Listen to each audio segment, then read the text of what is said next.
Hello and welcome to the Queen's Couch Podcast with our amazing host, Dr. Tyniko Victoria. She curates a space for women where all women are encouraged to collaborate and do not collide. Join us on the couch tonight. Hello, and join us on the Queen's Couch tonight. Hello, Queens. How are you tonight?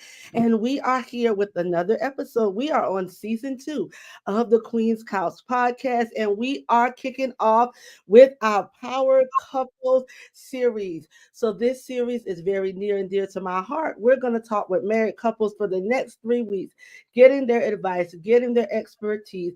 They're going to coach us and help us to tell us what it means to be a power couple. So tonight we are talking about love, partnership, and success with none other than Andrew and Jackie Miller. Welcome to the Queen's Couch.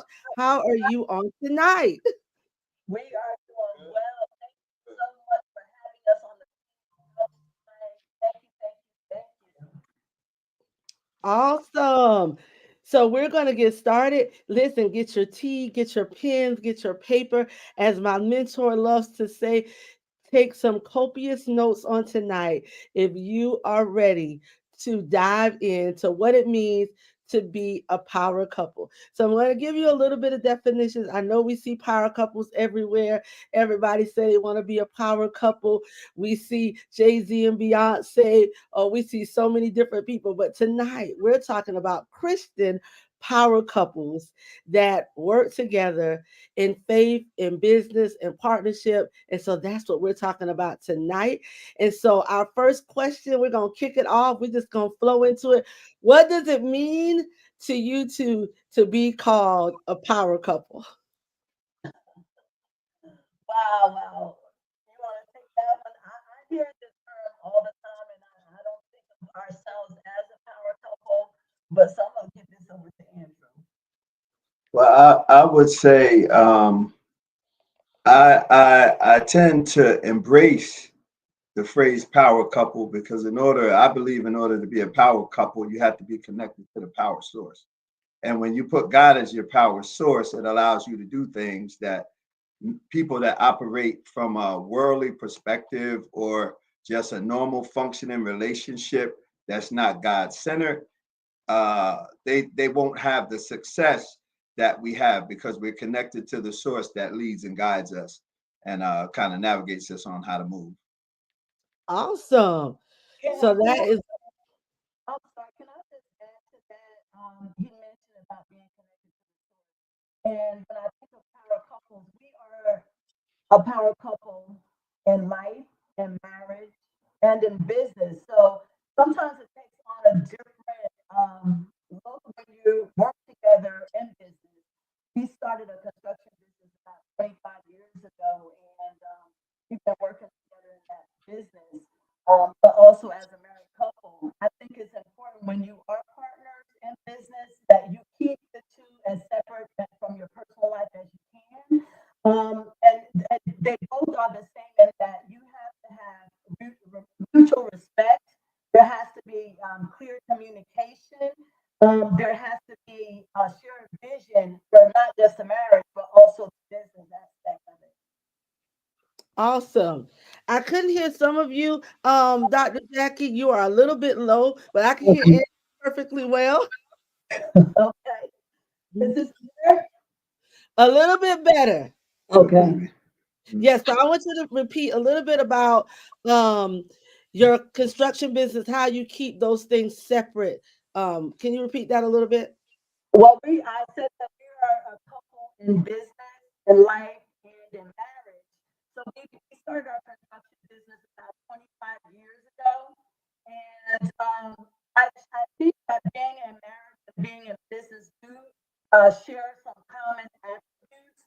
They both have to be built on mutual respect, clear communication. I'm real big on communication, and also a shared vision and balancing the two. And when I talk about respect, you have to recognize each other's strengths and your abilities in marriage and in the business. So you're talking about recognizing your strengths. Tell me, what do you feel your strengths are in the marriage? Each of you, what do you both bring to business and partnership? What are your strengths? Um, my strength, I would say, is engaging people, acquisition, uh, settling deals. I'm just going to share. Sometimes my wife finds a lot of the stuff, but then I go in with the attack, right? So I talk to the people. I may go by, spy out the land, engage, but she'll seek it out. God kind of directs her. That's why I say everything is God centered, because and I don't know how it happened, but God created us with things that accent each other.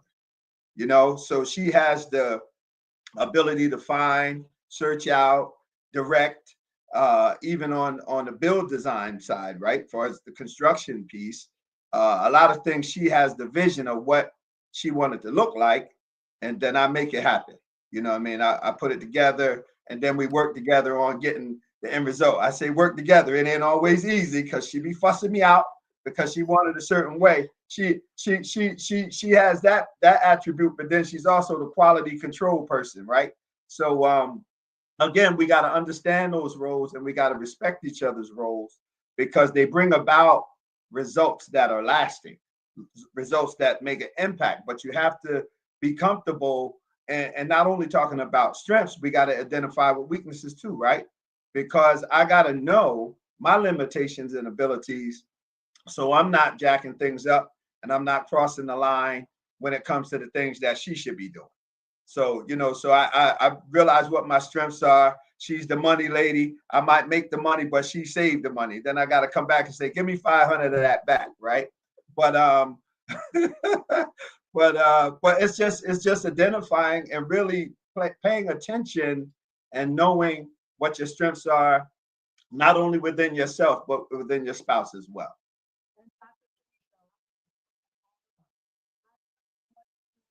Top, I can't hear you. You can't hear Nope. me? No, no, no, no. Maybe it's this side.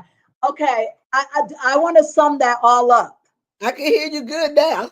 Okay, I want to sum what he said all up. I tell him what to do and he does it. That's what it is.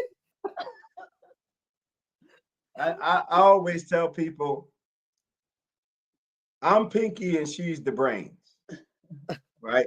So again, it's about identifying, and knowing your limitations, and matter of fact, you got to be confident in knowing, because a lot of people, I think that's a problem in relationship when you're not confident.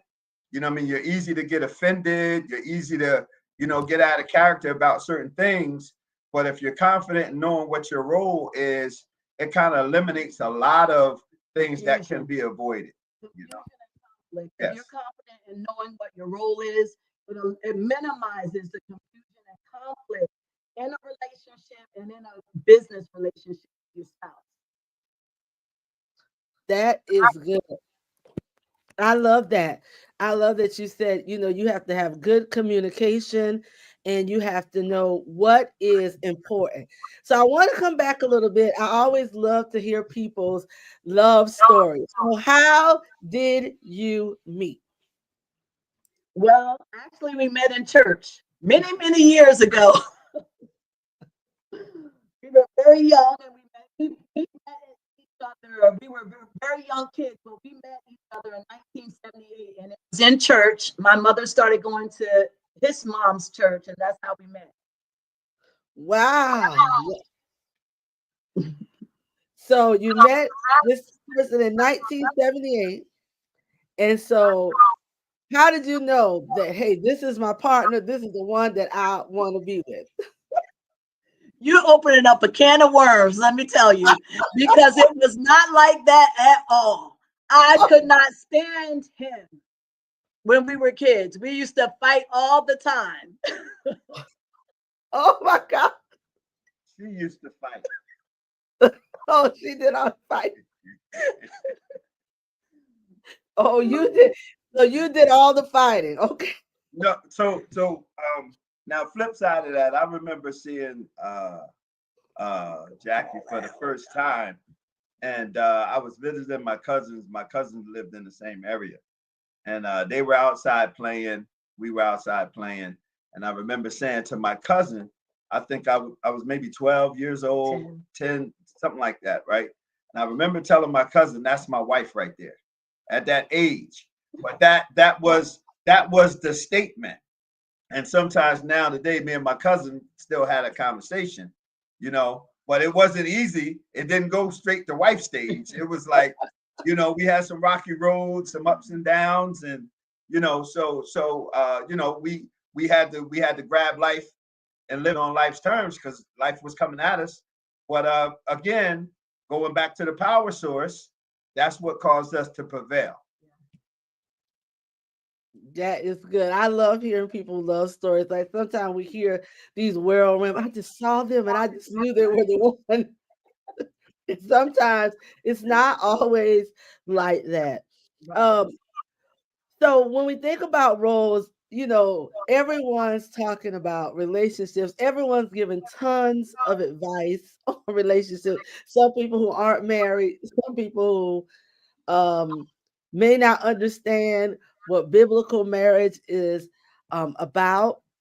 So I do have a question in terms of um, what does biblical submission mean to you, and how can it be practical in a modern relationship? Like that's the cuss word of relationships in 2025 for women is submission. So how does that work, and how does that look in modern times?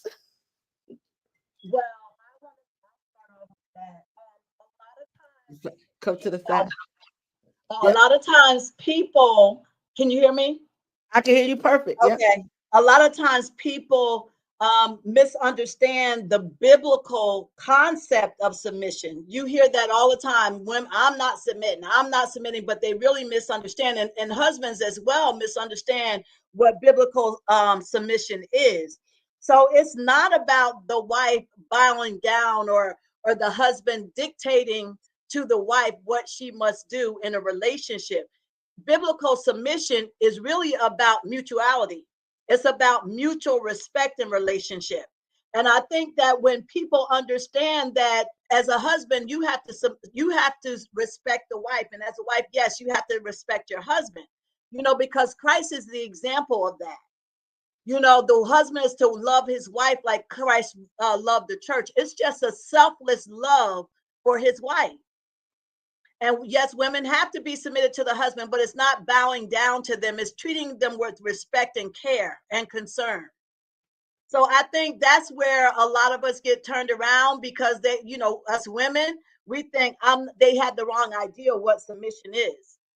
And then the husbands, they have to have that sacrificial love for their wife. They have to treat their wife, put her on a pedestal because that's your wife. That's the wife that God gave you. You want to? And I want to say, she talked about it, where the Bible tells us, husbands, love your wives as Christ loved the church, and we really have to look at that example, because if we love with a selfless love as Christ loved the church, we would be willing to do anything. And I always look at that scripture and I say, I have to die, right? So if I'm in a relationship and I have to be focused, even though I'm living, I have to be focused on dying, right? In order to become what Christ wants me to become, to produce what I need to produce in my marriage, right? So if I love her right, submission shouldn't even be a problem, right? Because I'm trying to make those adjustments. I don't always get it right, but I'm trying to make those adjustments. So, we have to always be working on crucifying the flesh in a relationship. And that's where a lot of conflict happens, because everybody want to be in the spotlight. Everybody wants the attention. Everybody's sometimes my day is more important than your day, right? When we still have to come in and operate on the biblical principles. Okay, let me start off with asking how your day was first, right? Instead of just coming home and dumping everything on you. We have to be mindful that even in relationships, we have to live out what the word say. And I always say it's my assignment to love, no matter what it is. Do we have disagreements? Do we have knockdown and drag outs? Do we still slam doors? Yes, right.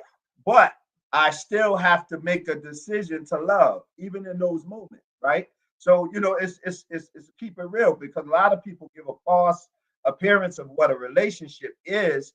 And I always tell people, you don't disagree to separate, you disagree to grow, right? So if you look at it from that perspective, it's always a forward progress, even in disagreements and hard times. It's momentum for us to grow. I want to also add, you talked about modern roles or in marriage, and I think when we think on the predefined roles or gender roles, or the roles in marriage, the roles of a husband or the roles of the wife, we create rigidity and we don't have any room for flexibility. Instead, we need to focus on our God-given abilities and our talents in the marriage relationship. What, like he talked about a little bit before, handling the money. It's not like I'm the man, I need to handle the money. You're the woman, you stay home and you take care of the house. What is your God-given ability? Has God given you the ability to handle the money, to manage the money, or has he given you the ability to make money? So you have to realize and recognize what each spouse brings to the table. What are your abilities that God has given you? And you let that person go. You don't try to, keep them in a box or keep them in a certain role. If God has given them the ability to do whatever they can do and do it well in the relationship, that's what that person needs to be doing.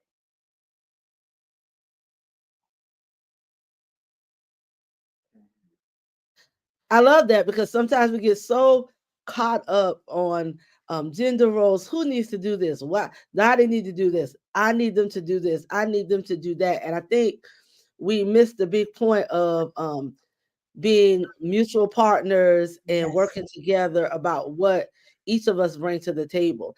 So I do have a question. So as a single person, I love marriage. I always love couples. I'm like, they call me, I must be like the love fairy. I love love. I love love stories. And one of the things, I want to go back to something Elder said. He said, separate to grow. And I think sometimes people think that in relationships it's gonna be these butterflies, or you're gonna be in love, you're gonna be, it's not always that. So tell us about an area that you think would be important to work on when you want to grow and have longevity when you're entering into marriage. I want to say something about that. And this is something people don't talk about. And it is, for me, I think what is very important and what needs to be worked on even before you get into marriage is your emotional intimacy. And you talk about a lot of things, what we're going to do on vacation this year, how are we going to save money, you make all these plans together, but you never talk about emotional intimacy. You have to, in a relationship, you have to be vulnerable to that person. You have to be, share your fears and share your insecurities, and just let that person know what your needs are, because a lot of times we go into relationships and that person is trying to satisfy you based on what he needs. He hasn't even, you guys haven't talked about what your needs are.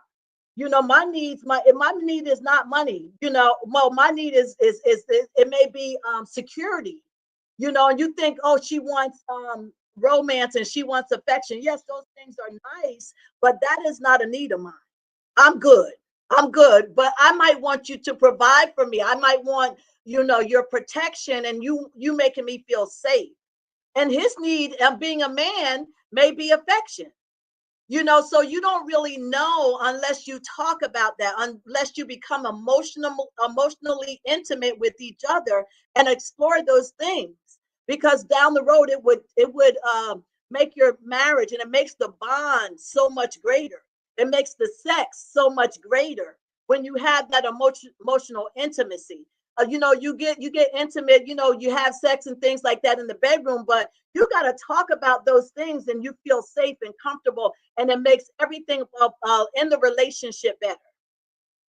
Now, for you guys on the line tonight, y'all see what I'm working with, don't you? No, I'm just kidding. No, but that is good, because that's an area where men we don't feel comfortable in that vulnerable place, but that's a place where we all need to endeavor, right? Because that's where things happen, in the vulnerable places. So if you can't talk about it, you can't change it. If you can't talk about it, you can't become better. If you can't talk about it, I can't please her, or I may not even allow her to please me, because I'm holding on to stuff that I'm not willing to share. So I got to be vulnerable enough, letting her know where it stemmed from. This happened in my childhood. This happened in society. This happened when I try to engage people. So and a lot of times we don't realize it, but because of our past social engagements, a lot of times we react to things the way we react in the present is because of what happened to us in the past. And a lot of times we bring that into our relationships unconscious, in our subconscious. We don't really know it's there until something triggers it. And then I'm yelling at her when I should be responding to something, but I'm not yelling at her from that place. I'm yelling at her from my past, right? Because I didn't share those vulnerable things that I was dealing with. So I believe it is very important to share those critical things with your spouse. So for one, again, we talking about power couples, right? So for one, we know how to pray for each other, right? Because some things you can't do in a conversation. If we start talking about something and you see my body language changing, you see my face wrinkling up, right? Sometimes you may back off, and then you know what to take to God in prayer, instead of trying to force me to engage, or me trying to force her to engage. I'm good at trying to force her now. I'm good at that part. But no, but so a lot of times we got to take that in prayer and let God do the work on each other. You know what I'm saying? But we have to really work on dealing with the inner parts of our heart when it comes to being vulnerable with our spouses. That is so good. As you talked about, when to know when to back off, and from a person who is an engager, but I'm learning to woosah. So, what would be some tips for someone to recognize? Because now men normally they engage, but women are engagers. They want to talk. We're gonna talk about it. I need to talk to you. We need to talk. And as soon as the man get the text, I want to talk, he probably gonna put up a wall like Fort Knox. I gotta So work what is, late. I gotta work late. yeah, they don't want to hear when I get that. I want to talk to you. Is I don't know what it does to men. It triggers men all over America. I think every man in America, when they get that text, I need to talk to you, they get triggered. But what are some things do you feel when it comes out to communication? We're about to lead into how important communication is. So, what are some tips that you could give a forceful engager to help them be able to get their partner to open up without forcing them or feeling like they're, I call it the mothering stage, to not be mothering a man. That's what I call it. I think that those things need to be discussed when you're not in the midst of engagement like that. And I think it's something that needs to be that could be part of that conversation. Communication is so vital. I'm very big on communication, because if you don't have communication, your marriage is already beginning to break down. So I think those are conversations. They have to agree to disagree, and they have to set up those tips. So like one tip could be, they have to agree and talk about prior to, when they're in the midst of a conflict and they're not getting anywhere and they're demanding, we need to resolve this. They have to agree to separate. Okay. And they say, let's table this until another time. You got to be, and both people have to agree with it, because one person could want a table and the other one is still being forceful. I want to talk about it. That's why it has to be agreed. When you hear that language, you know it's time to, just like you said, woosah, take a break, breathe, count to 10, or later on that evening, after prayer, you come back and you can get to a resolve in that issue. So, just taking a break and agreeing to, let's table this right now. And I believe also that communication is a sedative for pain, right? Because a lot of times when you even think about taking medicine, you don't wait till the pain comes to take the medicine, right? You should be taking the medicine before the pain comes. So if you look at that in regards to communication, the communication should be going on before the pain is present. But a lot of times we don't do that because we don't share it. And I can say that communication is an area that I know I need to work on and continue to work on to get better, because I internalize a lot of stuff. I don't talk about it, I hold it. And then sometimes I'm responding from that place. You'll say something to me and my response is wrong. And sometimes I realize it's wrong. I'm like, whoa, where'd that come from? Right. But sometimes that's from not communicating. So she don't even know where I am. She's just hearing how I'm responding. But if I communicate it, it kind of brings that sedative before conflict, so. I love that. Communication is so, so important in a relationship. And I just want to kind of recap one of the things that you all said about building emotional intimacy. And those are some things that you should talk about before you decide, hey, I'm going to get married. How do I handle these things? How do you handle these things? Sometimes you don't know until you get there and you triggered and you just done went left. I've been there and broke up. Got rid of probably a really great guy because they triggered me. So I've done that before. And agreeing to separate. Now I'm glad you said that because I I used to believe I'm not going to bed until we get it resolved. And you are just wasting and spending hours just talking. Then you done said something you didn't want to say. And so the fact that you talked about these nuggets of agreeing on, hey, we're gonna table this and come back, because some issues can't be resolved in one conversation. Right. So and I love, Elder, you talked about self-awareness, knowing that, hey, if I have a wrong response, like, where is this coming from? And that comes from knowing yourself. Sometimes we have to know when we've had a situation where, and when you've had a conversation that is not right, especially if you are a Christian, you pray, when you've had a wrong conversation, when you like, what, I really could have said that better. But having enough um courage, I tell people, sometimes people don't like to be wrong, to say, you know what, I might need to go back and apologize. And the person may not have even paid it any attention, but the fact that you recognize that, then that can give them some more insight. So tell me three things that you believe are essential for communication, some tips that you use when it comes down. You gave us one, agreeing to table. So tell me, when it comes down to conflict or just conversations in general, what are some key tools for communicating?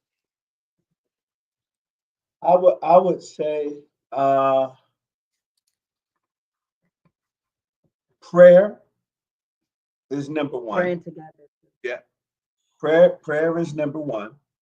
And then being intentional to engage. Because a lot of times you got people that get up in the morning and they don't even talk, because we get up, we in work mode, we get dressed. Okay, I'll see you later. That's it. Right. And then when we come home, it's almost the same thing, but we have to be intentional with, what do you have to do today? Or how did your day go? And I said, I'm working on me now, because I don't always do that, but I try to talk, but I don't always do that. But that's a good starting point, right? Knowing where they are, because a lot of times you can find out where your spouse is just by asking those questions. When you ask how her day is, she might say, I had a horrible day.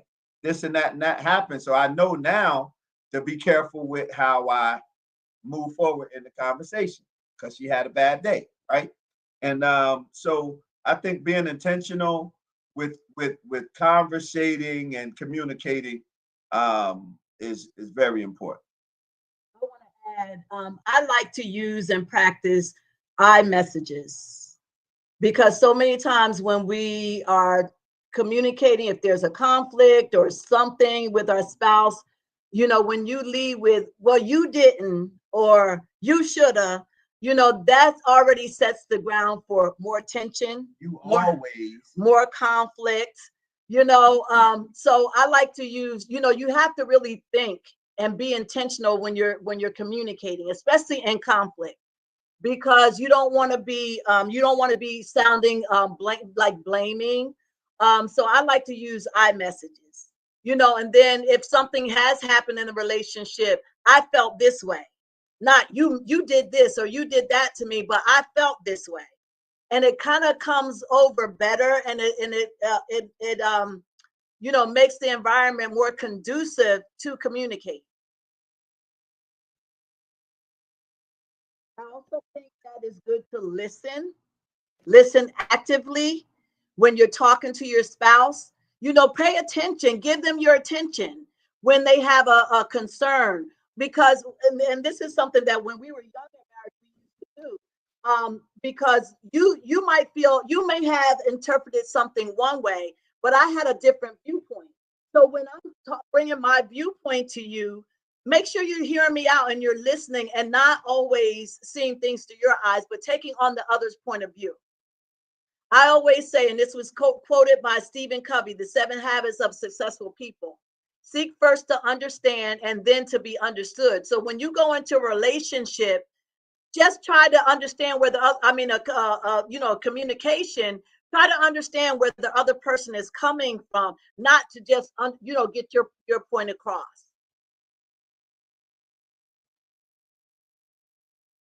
Thank you so much. Those are some great tips. Use I messages, active listening, pray, and be intentional about engaging. And so I want to just thank everyone for coming on the Queen's Couch, for joining us on tonight. You are on the Queen's Couch, where queens collaborate and do not collide. And we're in our Power Couple series, and we're talking to the Millers. And if you're just joining us, make sure you like, you subscribe, and you share this conversation out. We are about to dive into part 2. There have been some questions in the chat as you have been speaking. And so, how do you feel about doing a little coaching on the spot? Yes, yes, I love it. I love it. All right. So, we have the Millers here. Tell me how long you've been married. I think I know 30. No, 36 years. 30. They've been married for 36 years. That's a very, very long time. And so they have a lot of wisdom to share. And so what they may not know, and I'm going to tell them tonight, I'm going to tell each person why I picked them in this Power Couple series. So here's the story. I am a person who can recognize love, real love. You know how people be faking the phone, talking and say they love their wife? The reason I knew, and maybe it was like 3 years ago, and Jackie was doing something. She was writing something. It was at church. She was writing. She was doing a lot of things. Andrew came and got her bags. He got her stuff together. He made sure it was okay. And then when she had done all of the things that happened, he said, I got everything. Let's go. So that let me know that not only did he talk, I love my wife, but he was intentional, because I watch the littlest things. Like, you can't gaslight me and tell me you love your person when I don't see you like demonstrating the love. And so to me, the intentionality that he was caring about her to make sure that she was prepared for the next thing, that kind of let me know that they really did talk the talk. And so that's why I always call them. Oh, I'm always talking to my friend. I'm dating this guy, and I'm always talking to him about. I tell him every little thing. Like, guess what happened today? He was like, I already know you're going to tell me who it's about.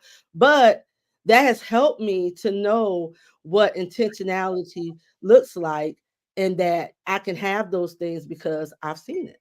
And so that's why I picked this couple tonight to be on this show, because a real power couple is not what you say, it's what you do in the little things. So that's why I picked you tonight. Thank you, thank you, thank you, thank you. Yes. So we are going into part two tonight, and we're going to ask some questions. So one of the questions that someone asked, how long should you table an issue? So if you have any questions you want to ask the Miller, you can drop them in the chat. But the first question is, how long should you table an issue when you say let's table it? I would say for as long as it takes, because you can't put a time. You can't put a time. If you have a person that's not, I'll say mature in that area, right? You can't force them to talk. So sometimes you'll know because the communication sometimes will lead itself into that, but you can't come back and say, "Oh, I want to talk about that now," because the other person may not be ready unless you got some type of agreement and you say, "Okay, we'll come back and we'll talk about this at such and such time," to eliminate the delays, because some people can be procrastinated too. But I'm just saying, sometimes you kind of know when to go. Now, you want to resolve it as soon as possible. You don't want it lingering out there, but at least give them time to process. And sometimes, like me, I mean, sometimes I'll be feeling some type of way, and then I'll go back and start the conversation. Sometimes she'll come back and she'll cook me some cookies, you know. That's her way of no, just kidding. But everybody got their way when they're ready to talk. You know what I mean? So again, I think that comes to the place where we really have to pay attention to our spouses, because that way we kind of know. Sometimes you can know when it's safe to talk, when it's safe to initiate it. Say, okay, can we talk about that now? You know what I mean? So you really have to be paying attention and studying your spouse. I want to just add, because I agree somewhat, but I differ in a little bit, because it does depend on what situation that haven't come to the agreement on, because some things may be time sensitive. So you have to take that in consideration. But that's why I think it's so vitally important to have these conversations before something like this arises. So, like, say, for instance, if you're single and you're dating and you're planning on getting married, these are all the things that you need to talk about. Because I don't believe in drawing things out. Now, because when before I was saved, before I got saved and we were married, it would be weeks before I mean, I can be silent now. It would be weeks before I acknowledge him or talk to him. So you don't want to get into that area.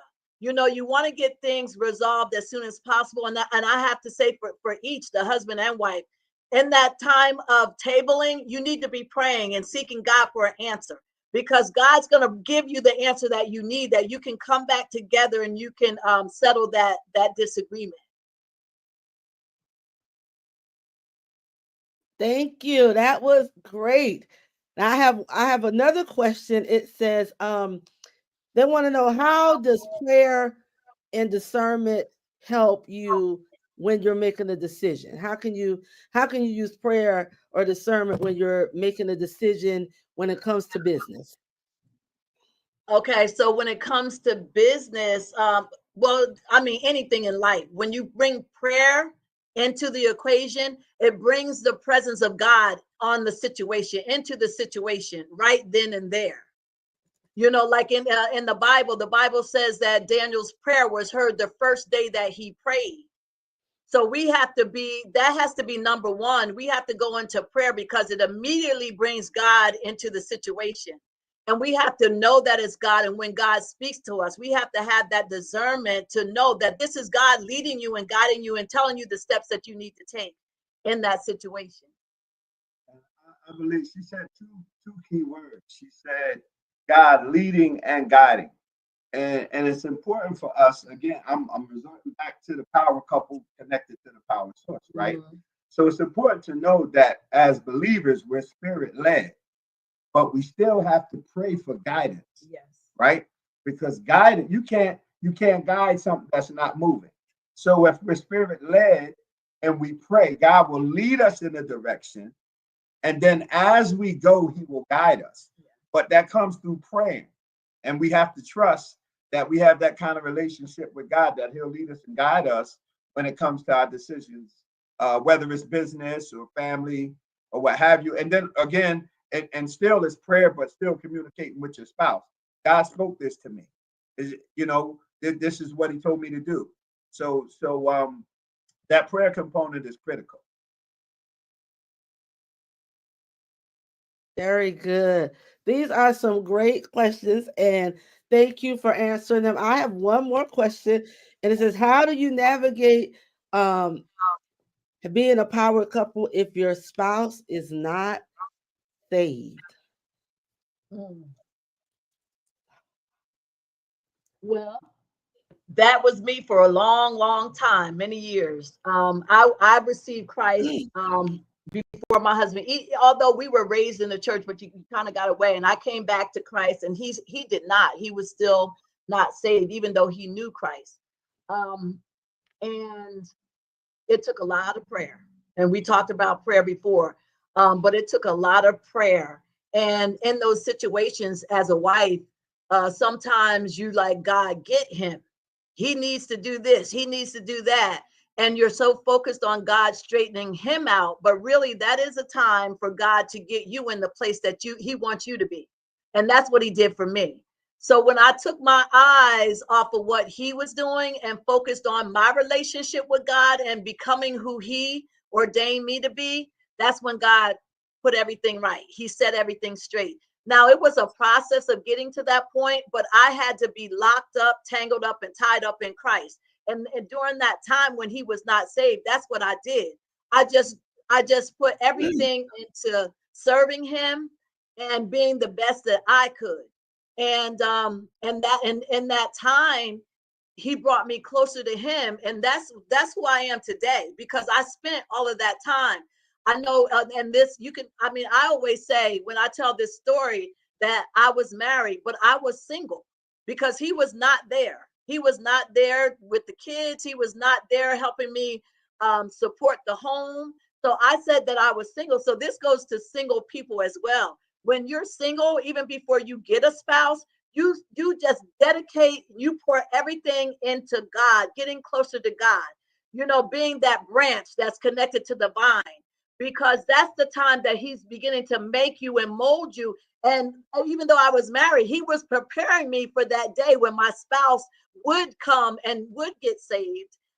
So I mean, that's what he did for me. And that's my advice to anybody whose husband is not saved, or any single person. Take that time not to focus on what they're doing. Yes, you pray for them. That is the time to pray and fast for them, for their deliverance. But you take that time to get closer to God and let God develop you. I read a book when I was going through this, and it was oh God, her name just Martian. Oh God, I forget. But it's the power of a praying wife. And when you pointing that finger at your husband, you got three pointing and a thumb pointing back at you. And I just used that time to find God and to seek God. And God began to work in my life and because I was messed up. I was tore up from the floor up. And I used that time to grow and to get closer to God. And it was just like I was on that wheel, and he was making me and he was molding me. And then he brought my husband in. And the rest is history. I just wanted to say too. You said, how do you navigate being a power couple when one of the spouse is not saved, right? And I think about the scripture where it says Jesus said, "If I be lifted up, I'll draw all men." Right? And we know we hear the scripture: the sanctified wife sanctifies the husband. But I believe that works both ways. If you go after God, God has no choice but to change our situation the closer we get to him. And as we're going after Christ, we should be producing fruit that our spouses can identify with. And I think about my wife. I remember, we used to argue. I mean, we had some knockdown, drag out arguments, and then it got to a place where uh, we would have a conflict, and she wouldn't say nothing. So my first thing was, wait a minute, she ain't arguing. She cheating on me or something? She ain't saying nothing, right? So it sparked my curiosity, but then I started seeing how she was tapping into God more and more. Instead of fussing me to go to church, she would leave me, right? So I'm just seeing all of this, the arguments diminishing, all of the temperament changing, all kind of stuff, right? And now I'm still out in the street, but I was paying attention. I'm like, wait a minute, something going on, you know? And then at some point, God dealt with me where it made me not want to do the things that I was doing that was affecting her. So then I started trying, God was working on me. But at some point, God changed my life. And as a result of him changing my life, I wanted to be all I could be for her, uh, as a result of watching what she went through when I was acting out of character. But it was only God that was navigating her through. So I believe God can change that dynamic, whether one spouse is saved or not. If we put God first, God will do the work. He'll give us our heart's desire.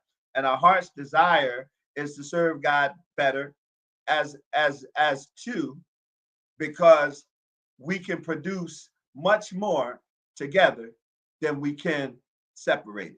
I want to add, when I said that, and when he was just talking, reminded me for the women who have an unsaved spouse, don't try to browbeat them into following you to church or doing what you want to do. Just leave it. Just leave it alone. You address it in prayer. You just leave it alone because God is doing the work in them. We can't do it. We cannot change anybody. So don't even try it, but just, get into God, get closer to God and let God take care of that situation. Thank you so much. Those were our last three questions, but I did have some questions as we're about to wrap up. What is some advice you would give um to have a healthy partnership in marriage and ministry? What would be some advice?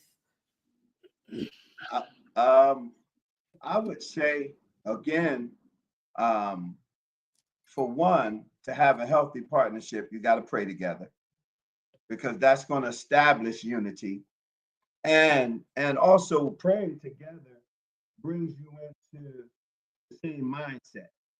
So sometimes when you pray together, you'll be doing what your spouse is thinking without even communicating, right? So the prayer component is really, I think, one of the most critical pieces when you're talking about powership and I mean partnership and moving in sync, whether it's in business or whatever your endeavors are. When you pray together, God kind of leads you, and you guys are kind of both in sync with doing what He is leading you to get done. We gave an illustration before how my wife may see a thing, and then God gives me the ability to do the work to bring it together. But it still takes God to lead both of us on what to do. You know what I mean? So He may show her something. She may not always communicate it to me, but then when she tell me in my own time, God will lead me at the right time to do what I got to do. And sometimes I don't even be thinking about it. It just comes that way because of the prayer component, allowing God to lead us and start our day off that And I'm going to go really quick. I know you're rapping, but I think a Christ-centered foundation. He said prayer, but Christ has to be the center of your relationship. Your relationship has to be built on the foundation of Christ. There has to be unconditional love for your spouse. There has to be a selfless love for your spouse. There has to. I'm very big. I said it before. I'm very big on open and honest communication. You should be able to talk to your spouse at any time about your deepest desires, your deepest feelings, how you're feeling, so that communication is key. I also think that another part that is good is that submission and respect. That's really big. for married couples, for relationships, is having that mutual respect. You treat them like you want to be treated. I could go on and on and on. In business, I think you have to have a shared purpose. You have to have a shared goal. Vision has to be shared, and the direction of the business also has to be shared to be successful. So you have to have a shared purpose of where you are now and where you want to go. That is so good. Having a shared purpose and a shared um, way that you want to go. And so I am definitely excited about having you all on tonight. And definitely the nuggets that you have dropped have been amazing. Some of our key takeaways from tonight have definitely been about emotional intimacy, making sure that prayer is essential. Now, that's just been a common thread throughout all of your conversations tonight to make sure that you're praying. And so before we leave, because we have about 5 minutes before we wrap up, tell us what does building a prayer life together as a couple look like? I would say it's a sacrifice. Um, you have to be again intentional with getting up and giving God time. And a lot of times I know we work, uh, everybody got work that we deal with, and we got different hours set that we work. But we have to get up maybe a little earlier to give God his time. And my wife go in. I can wake up in the morning, she already praying. So I just come in and join in. But but you still have to be intentional because that bed be feeling good. I be wanting to lay there and speak in tongues while I'm laying down. So I gotta make myself get up and come and acknowledge God, right? So I think that that's a critical piece, being intentional to make sure you pray together. And it don't always have to be at the same time. You get up when I know you get up and you do what you got to do. Sometimes she may finish praying before me, but I continue in prayer. So, but we have to take that time and do what we need to do to make sure we put God at the forefront. I think when you're starting, if you're just starting to pray together, it is important to pray together and also have your individual time in prayer. But I think when you're starting to pray together as husband and wife, like he said, talk about it, set the time, set the commitment when you're going to do it. And then also know that it doesn't have to be a long, drawn out, we got to spend a whole hour in prayer every morning. Start out small. You're starting out, but you're doing it together. You're praying together. However, you have your spouse pray, you pray, or however you decide to come together in prayer. The important part, it's not about the length of time that you spend. The important part about getting together and praying together consistently, so that you can develop the habit of praying, and then it'll grow from there. God will begin to lead you and guide you in what direction you need to go or what you need to bring into your prayer life. So I think that that is important. Thank you so much. Those were some great nuggets, some great wisdom. Thank you so much. I'm so honored to have you all join me tonight as we kick off our Power Couple series. And so tonight we were talking about love, partnership, and success. And so we will be back next week with another power couple. And so thank you so much for being on the Queen's Couch. It has been my honor and privilege for you to share with my audience, to share about love and relationships, something that I love so very much. And before we get ready to close, do any of you have any parting words? And then we're going to wrap it up on the couch.